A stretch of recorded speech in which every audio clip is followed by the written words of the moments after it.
am Police Colonel Lidon Damos Lugmonte, the current Force Commander of Regional Mobile Force Battalion 4A.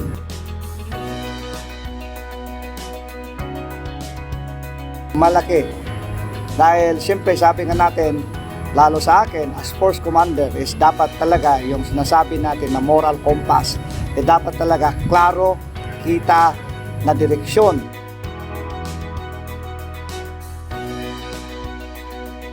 Mas napapatibay pa yung relasyon ko sa kanila dahil siyempre hindi enough yung mag-text ka lang, hi, hello, kumusta? Hindi rin pala pwede yung ganon.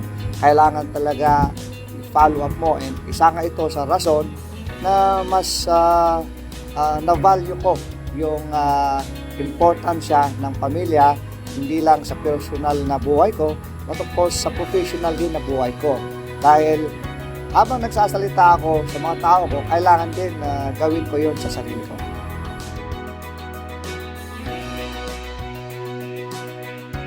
Ito yung mas nakapagpatibay sa akin na maging mas kalmado ako,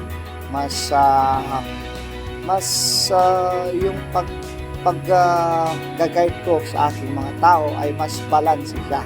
Hindi ko lang tinitingnan yung accomplish ng mission ko, but of course kailangan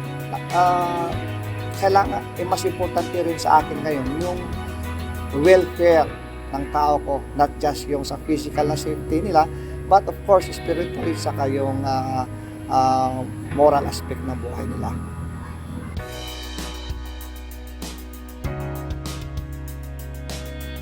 Gawin mo yung ayaw mong gawin sa'yo, di ba? Kaya sa akin, palaging mas gugustuhin kong tumulong sa kapwa ko.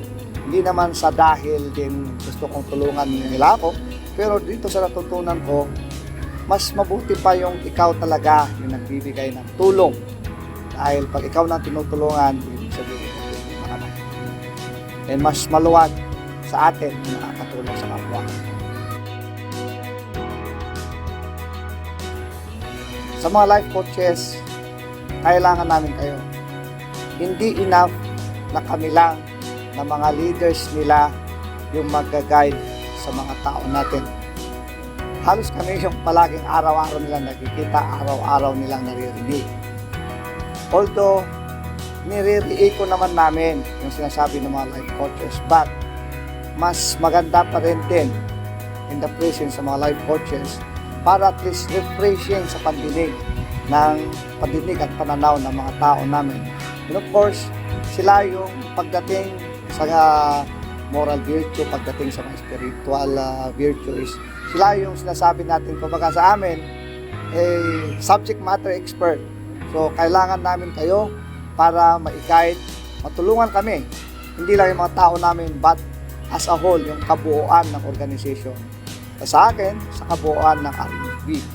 Sa ating mga kapulisan, hindi lang sa mga tropa ko sa RNFB, pero sa lahat ng nakikinig sa atin na mga kasamahan sa Philippine National Police. Ito mga life coaches natin. Ito yung mga katuwang natin para mapatibay yung relasyon natin sa isa't isa, sa kapwa, at siyempre, lalo-lalo na sa Diyos. Kaya ito, itato natin sila as kapatid dahil wala naman hinangad itong mga life coaches natin na to, kundi mapabuhay, mapapaganda, mapaayos ang buhay natin. Mas maayos na buhay, mas maganda na buhay ng pulis, makakapag-servisyo tayo ng tama sa ating bayan.